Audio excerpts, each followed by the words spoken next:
सलूमर विधानसभा seat पर इस बार फिजाएं बदली हुई नजर आ रही है। भीतरघात के कारण पिछला 2 चुनाव हार चुके कांग्रेस प्रत्याशी रघुवीर सिंह मीणा इस बार कुछ सुकून में नजर आ रहे हैं। 2 चुनाव इसलिए कि पिछला वर्ष 2018 का चुनाव वे स्वयं लड़े, उससे पहले 2013 का चुनाव उनकी पत्नी बसंती देवी लड़ी थी।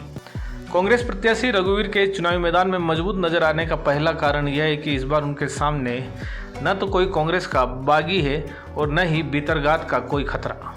पूरी पार्टी एकजुट होकर चुनाव लड़ रही है। वहीं उन्हें सबसे बड़ी संजीवनी कांग्रेस राज में मुख्यमंत्री अशोक गहलोत की ओर से सलूमर को जिला बनाने की घोषणा है। महज घोषणा ही नहीं, सीएम ने त्वरित कार्रवाई करते हुए सलूमर को कलेक्टर, एसपी आदि देकर जिला मुख्यालय के रूप में कामकाज शुरू कर दिया था। कांग्रेस सरकार की यह उपलब्धि रघुवीर मीणा की जीत का मुख्य आधार स्तंभ बनेगी। वहीं दूसरी ओर इस सलूमर सीट पर भाजपा में परिस्थितियां पूरी तरह बदली नजर आ रही है। हालांकि इस सीट से लगातार 2 बार चुनाव जीत रहे भाजपा प्रत्याशी अमृतलाल मीणा अपनी जीत की हैट्रिक बनाने के लिए चुनाव लड़ रहे हैं, लेकिन हालात उनके विपरीत नजर आ रहे हैं। उनकी जीत का ग्राफ पिछले चुनाव में ही गिरने लग गया था। वे 2013 में इस सीट से पहला चुनाव लड़े थे। उन्होंने कांग्रेस प्रत्याशी बसंती देवी मीणा को 36,000 मतों से पराजित किया था। वर्ष 2018 के अगले चुनाव में अमृतलाल मीणा ने दोबारा जीत तो हासिल कर ली, लेकिन उनकी जीत का अंतर कम हो गया था।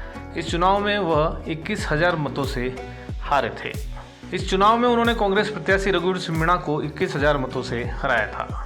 वहीं इस चुनाव में कांग्रेस से बागी रेशमा मीणा ने 14,000 मत प्राप्त किए थे। रेशमा के चुनाव मैदान में होने से कांग्रेस प्रत्याशी के खिलाफ माहौल बना था, जिसका असर मतदान पर भी पड़ा था।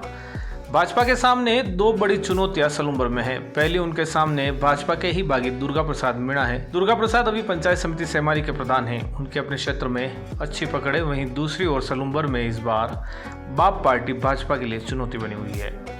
बाप पार्टी से जीतू कटारा चुनावी मैदान में है। हालांकि वे भी पंचायत समिति सरड़ा क्षेत्र के रहने वाले हैं, जो कि कांग्रेस के रघुवीर सिंह मीणा का क्षेत्र है। वे दोनों ही दलों को नुकसान पहुंचाएंगे। अमूमन माना जाता है कि बाप पार्टी कांग्रेस को नुकसान पहुंचाती है, लेकिन सलूमर में बाप से भाजपा के नुकसान के पीछे की गणित यह है कि बाप में एसटी का युवा वर्ग प्रभावी भूमिका में है।